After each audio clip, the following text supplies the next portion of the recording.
మాతృదేవోభవ, పితృదేవోభవ. నేను మీ శ్రీధర్.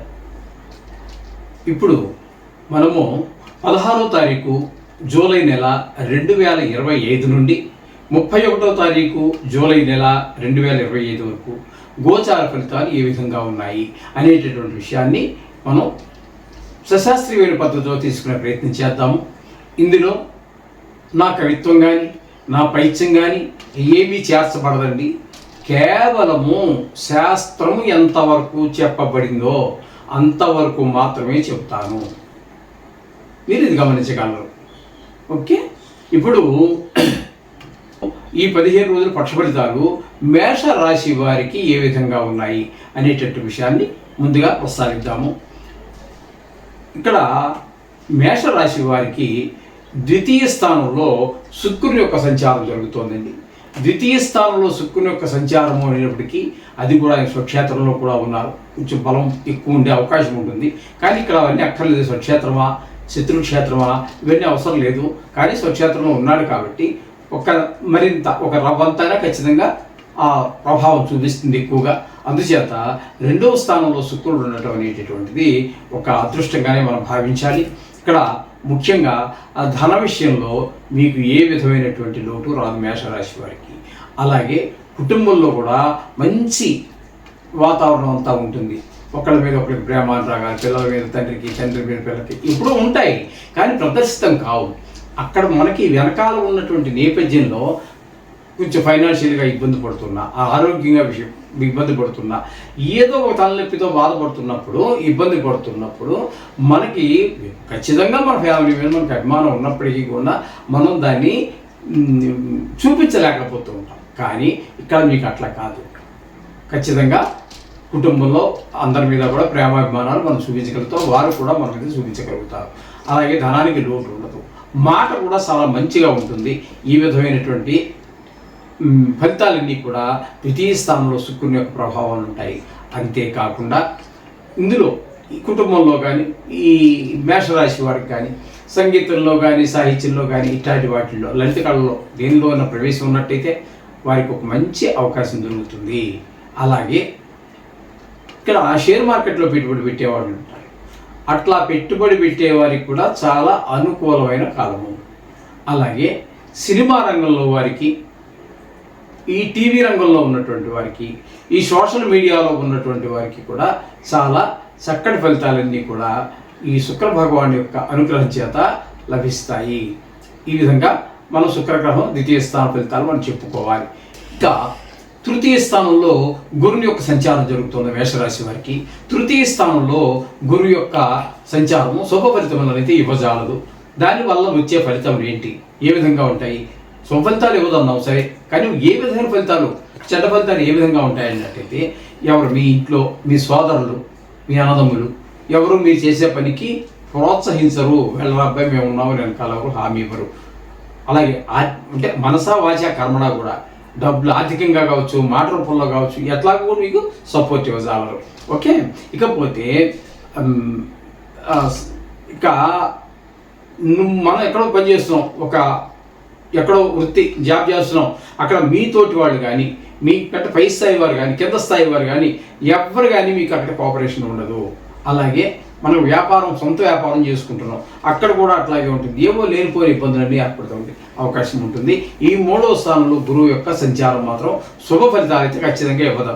ఇంతవరకు మనం చెప్పుకోవాలి. ఇకపోతే చతుర్థ స్థానంలో రవి యొక్క సంచారము జరుగుతున్నదండి. ఈ పూర్తిగా 15 రోజులు కూడా రవి యొక్క సంచారం చతుర్థంలో జరుగుతుంది. చతుర్థంలో రవి యొక్క సంచారం మాత్రము శుభ ఫలితాలు ఇవ్వజాలదు. ఏ విధమైన దుష్ఫలితాలు ఉంటాయి అన్నట్టయితే తల్లిగారితో మనకు ఉన్నటువంటి అనుబంధంలో, లేకపోతే ఆవిడ మన ఏదో కేకలు వేసేటట్టుగా, లేకపోతే మనం మందలించేటట్టుగా ఆవిడ ఉంటారు. అలాగే మనం కూడా తల్లి గారికి ఎంత గౌరవం ఇవ్వాలో అందులో ఆవగింజ కూడా తగ్గరాదు. నీకు కోపం ఉన్నారని ఏమనరాని తల్లిని మాత్రం ఒక్క మాట కూడా నువ్వు అనరానికి వీటి ఉండదు. ఆ విధంగా ఆవిడ కోపడినా కూడా నువ్వు ఉండాలి. ఆమె దూషించినా కూడా అవి నీకు వరాలే. కన్న తల్లి కన్న తండ్రి నీ మీద కోపం చేసుకుంటే కూడా అది నీకు దేవుడిచ్చిన వరాలు లాంటివి. అర్థమైందండి. అంచేత అమ్మగారి పట్ల భక్తి శ్రద్ధలతో కలిగి ఉండండి. ఆవిడ ఆరోగ్యం పట్ల తగిన శ్రద్ధ తీసుకోండి. ఇంకా మిగతా ఏ ఇబ్బందులు ఉన్నాయి, అమ్మ ఆరోగ్యం బాగుందా, ఇవన్నీ అడగండి. లేకపోతే హాస్పిటల్ తీసుకెళ్ళటమా, లేకపోతే తెలిసిన డాక్టర్ ఎవరైనా ఉంటే ఇటీకి తీసుకురావటమా, ఆవిడ వయసుని బట్టి అక్కడ ఉన్నటువంటి పొజిషన్ బట్టి ఈ విధంగా తల్లిగారితో మీ యొక్క అనుబంధాన్ని పెంచుకోవాలి. ఓకే. ఇకపోతే విద్య విషయంలో కొంచెం మన దృష్టి విద్య మీద నిలబడకపోవటం, ఇంకా భూమి, గృహము, వాహనము ఇత్యాదివన్నీ ఉన్నప్పటికీ కూడా వాటితోటి అవి కూడా ఏదో ఇబ్బంది పెడుతూ ఉంటాయి. ఇంటి దగ్గర మా సొంత ఇల్లే ఏదో నల్ల ఇబ్బంది పెట్టింది, లేకపోతే కారు ఉంది అదే ఏదో ఇబ్బంది పెడుతుంది, ఏదో రిపేర్ వస్తుంది. ఇలా ప్రతిదీ కూడా ఈ 15 రోజుల్లో మనకి ఈ రవి యొక్క సంచారం 4వ స్థానంలో ఉండటం వల్ల కొంత ఇబ్బందికరమైనటువంటి పరిస్థితులన్నీ ఏర్పడుతూ ఉంటాయి. ఇకపోతే అక్కడే 4వ స్థానంలో బుధుని యొక్క సంచారం జరుగుతోంది. ఈ బుధుని యొక్క సంచారము, ఈ రవి బుధులు ఇద్దరు కలిసి ఒకే రాశిలో ఉన్నారు, కర్కాటక రాశిలో. మేష రాశి నుంచి 4వ రాశిలోనే ఉన్నారు. కానీ ఇప్పుడు మనం ఏవైతే రవి వల్ల చెప్పుకుంటున్నామో ఇబ్బందులు ఉన్నాయని, వాటికి క్వైట్ ఆపోజిట్, పూర్తి వ్యతిరేకంగా మనకి బుధుని వలన నీకు అమ్మగారితో నీకు ప్రేమానుబంధాలు పెరుగుతూ ఉంటాయి. విద్య విషయంలోనూ, భూమి విషయంలోనూ, గృహ విషయంలోనూ, వాహనాల విషయంలోనూ అన్నింటిలో కూడా నీకు అన్నీ అనుకూలంగా జరిగేటట్టుగా బుధుడు ఆయన ప్రయత్నాలు చేస్తూ ఉంటాడు. రవి వ్యతిరేకంగా చేస్తుంటే బుధుడు అనుకూలంగా చేస్తూ ఉంటాడు. ఇదేంటంటే మరి ఒకే స్థానంలో ఇద్దరు ఒక రకంగా అనుకోవాల్సిన పని లేదండి. ఇది అలాగే జరుగుతుంది. ఇప్పుడు కుటుంబంలో మీరున్నారు, మీ కుటుంబంలో 5-6 మంది ఉన్నారు. మీరు, మీ భార్యామణి గారు, 2 పిల్లలు ఉన్నారు, మాకు అమ్మాయి ఒక అబ్బాయి ఉన్నారు. మీరు డబ్బు సంపాదించి వస్తున్నారు, మీ పని మీరు చేస్తున్నారు. ఆవిడ వంట చేసి ఆవిడ పెడుతోంది, ఏమంటే మీ భార్యామణి గారు చేస్తున్నారు. మీ అబ్బాయి ఉన్నాడు, వాడు చేసి అల్లరి వాడు చేస్తూనే ఉంటాడు, చదువుతూ ఉంటాడు, అల్లరి చేస్తూ ఉంటాడు, పగలు కొడుతూ ఉంటాడు, విరగొడుతూ ఉంటాడు. వాడికి ఏం తెలియదు కదా.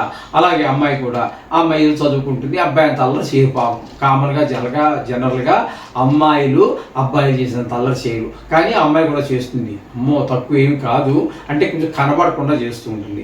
ఈ విధంగా ఉంటుంది అమ్మాయికి అబ్బాయికి తేడా. అంచేత ఒక కుటుంబంలో నలుగురు ఉన్నా కూడా 4 రకాలైనటువంటి విధాలుగా ఉన్నట్టుగానే ఇక్కడ 4వ స్థానంలో ఉన్నటువంటి రవి బుధులు కూడా అదేవిధంగా ఆయన ఫలితాలు, రవి దుష్ఫలితాలు కలగజేస్తుంటే అదే వాటికి క్వైట్ ఆపోజిట్గా అంటే పూర్తిగా వ్యతిరేకంగా బుధ భగవానుడు మీకు అనుకూలమైన ఫలితాలు ఇస్తూ ఉన్నాడు. ఈ విధంగా బుధుని యొక్క ఫలితాలు చెప్పుకోవాలి. ఇకపోతే మేషరాశి వారికి 5-6 స్థానాలలో, మేషరాశి వారికి 5-6 స్థానాలలో కుజుని యొక్క సంచారం జరుగుతోందండి. 5వ స్థానంలో 26వ తారీఖు వరకు, అంటే 16 నుంచి 26 వరకు మీకు అక్కడ పంచమ స్థానంలో సంచారం జరుగుతోంది. ఈ పంచమ స్థానంలో సంచారం చేసేటువంటి రోజులు అనుకూలము కాదు. దేని మీద దుష్ప్రభావం చూపిస్తుంది అన్నట్టయితే సంతానం మీద, చదువుకునే పిల్లలకి చదువు మీద శ్రద్ధ తగ్గటము, ఆటల మీద శ్రద్ధ పెరగటము, ఈ ఆటల్లో గాయాలు తగిలించుకోవటము, తద్వారా అనుకోనేటువంటి ఖర్చులు కొంత మీద పడటము, ఈ విధంగా ఉంటుంది. కొంచెం పెద్ద పిల్లలు అనుకోండి, వాడు పక్క వాళ్ళ పిల్లని కొట్టడం, వాళ్ళు మన ఇంటి మీదకి రావటం, మీ అబ్బాయి మా అబ్బాయిని కొట్టేట అని ఈ విధమైన తలనొప్పులు ఉంటాయి. ఇంకొంచెం పెద్దవాడు అనుకోండి, ఇంక మీకు చెప్పక్కర్లేదు, ఇంకా ఇంటర్మీడియట్ 10th వరకు వచ్చినట్టయితే దుష్ట స్నేహాలు పట్టడం, అది లైఫ్ని కూడా పాడు చేసేస్తుంది, జీవితాన్ని పాడు చేసేటువంటి చెడ్డ అలవాట్లన్నీ కూడా అలవాటు పడేటటువంటి పరిస్థితి ఉంటుంది. అందుచేత 5వ స్థానంలో ఉన్నప్పుడు కుజుని యొక్క సంచారం వల్ల సంతానం మీద దుష్ప్రభావం చూపిస్తుంది. తదుపరి 27, 28, 29, 30, 31 ఈ 5 రోజులు మాత్రం ఇక్కడ మీకు చక్కగా 6వ స్థానంలో సంచారం చేస్తున్నారు కాబట్టి 6వ స్థానంలో అదే కుజుడు 5వ స్థానంలో దుష్ప్రభావం చూపిస్తే 6వ స్థానంలోకి వచ్చేటప్పటికి చాలా చక్కటి ఫలితాలన్నీ కూడా కలగజేస్తూ ఉంటాడు. ఆరోగ్యం బాగుండేలాగా చేస్తారు. అలాగే మనకి ఏదైనా ఎవరైనా డబ్బులు ఇవ్వాల్సి ఉంటే వాళ్ళు తీసుకొచ్చి మర్యాదపూర్వకంగా మనకు డబ్బులు ఇచ్చేస్తారు. లేదా మనం ఎవరికో ఇవ్వాలి, ఎప్పటి నుంచో ఇవ్వలేకపోతున్నాం, డబ్బులు ఉన్నా కూడా ఇవ్వలేకపోతున్నాం, ఏవో పరిస్థితులు టక్కన ఆ స్పాట్లో, ఆ నిమిషంలో, ఆ రోజు ఏదో ఖర్చు వచ్చేస్తుంది, దాన్ని అటు మార్పు చేస్తాం. ఆ డబ్బులు ఉన్న డబ్బుల్ని అట్లా మరలించడం ద్వారా అక్కడ మనం ఆ అబ్బాయికి డబ్బులు ఇవ్వలేకపోతుంటాం. ఇదేంటి గురువు గారు ఇంత లేట్ చేశారని అన్నట్టయితే కూడా మనం బాధపడాల్సిన పరిస్థితి ఉంటుంది. కాబట్టి సరైన సమయంలో ఇవ్వలేకపోయినా ఇప్పుడు కుజుని యొక్క సంచారం 6లో జరుగుతున్నప్పుడు మాత్రం తప్పకుండా అతని బాకీ తీర్చేయగలుగుతాము. లేదు మనమే అప్పు కోసం ప్రయత్నం చేస్తున్నాం, మంచి పని కోసం, ఒక భూమి కొనటం కోసం, ఇల్లు కొనటం కోసం, ఒక కారు కొనటం కోసం, లేకపోతే పిల్లవాడిని చదువు నిమిత్తం ఏదో ఫారినో లేకపోతే మరో ఊరో ఎక్కడ దూరం ఖర్చు కోసం మీరే ప్రయత్నం చేస్తున్నారు, తప్పకుండా మీ ప్రయత్నం ఫలిస్తుంది. ఆ డబ్బులు మీకు ఉపయోగకరంగా ఉంటాయి. దానివల్ల మంచి జరిగేటువంటి అవకాశం ఉంటుంది. ఇందులో సందేహం ఏమీ లేదు. ఇకపోతే ఈ 5వ స్థానంలోనే కేతుగ్రహం కుజుడితో పాటుగా కేతుగ్రహం యొక్క సంచారం కూడా జరుగుతోంది. ఇది సుమారుగా ఇంచుమించు 45 రోజుల గురించి జరుగుతూనే ఉందనుకోండి. అంటే ఒక నెల 15 రోజుల పాటు జరుగుతుంది. ఈ నెల 15 రోజుల్లో కొంతకాలం గడిచింది. ఇక ఉన్న కొద్ది రోజులు మాత్రం ఉన్నాయి. అంటే మనకి కన్యలోకి వెళ్ళినప్పుడు వాళ్ళిద్దరు విడిపోతున్నారు. ఈ కుజుడు కేతువు కలయిక అనేటటువంటిది జాతక రీత్యా గోచార రీత్యా కొద్దిపాటి ఫలితం ఉంటుంది. కానీ ఇది దేశం మీద, దేశ కాలమాన పరిస్థితుల మీద చాలా ఎక్కువ ప్రభావం చూపిస్తూ ఉంటుంది. ఇది ఈ 16వ తారీఖు నుంచి 26వ తారీఖు మధ్యలో, అంటే కుజుడు అక్కడి నుంచి మారే వరకు ఈ లోపల ఎవరైనా కొత్తగా జన్మించి ఉన్నట్టయితే వారికి పిశాచ యోగం అని కూడా నిలబడుతుంది. అంటే జాతకం అనేటటువంటిది ఎక్కడి నుంచో ఊడిపడదండి, అది కూడా గోచారమే.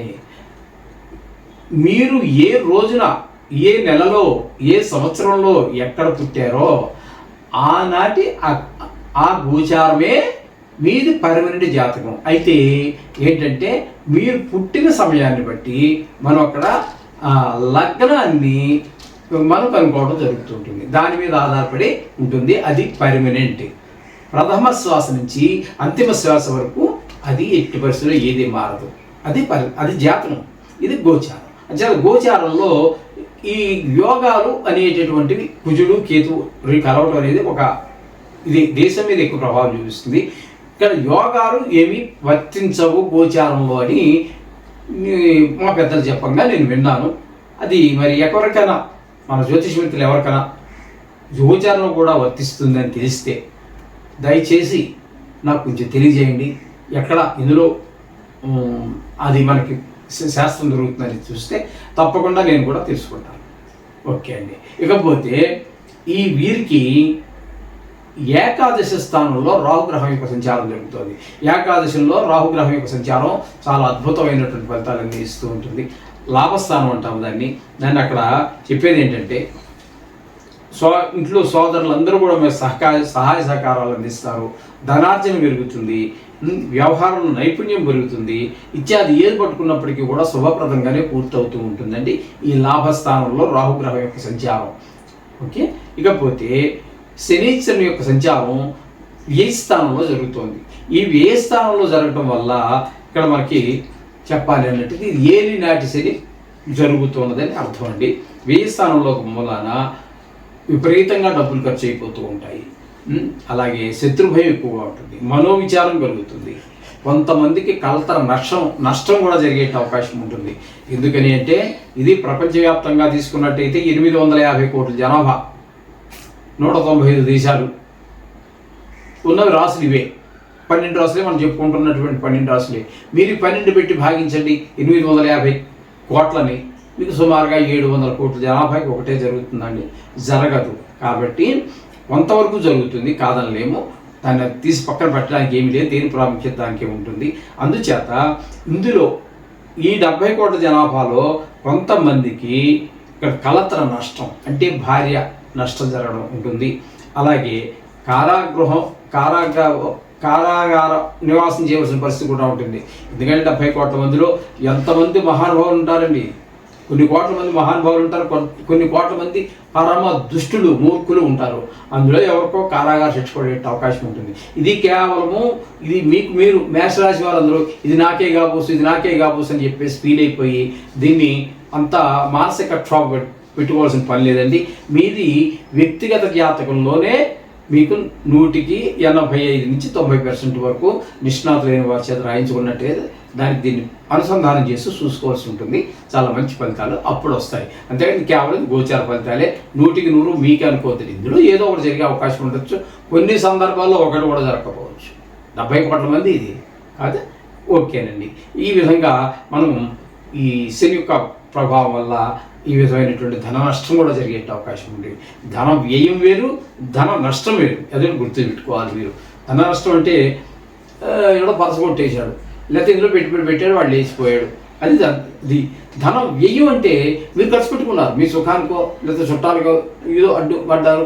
ఖర్చు పెట్టడం వేరు, పోగొట్టుకోవటం వేరు. ఆ విధమైనటువంటి ఆ తేడాను కూడా గమనించుకోవాలి. ఈ విధమైనటువంటి పరిస్థితులన్నీ కూడా మేషరాశి వారికి మనం ఫలితాలు చెప్పాలి. శుభం.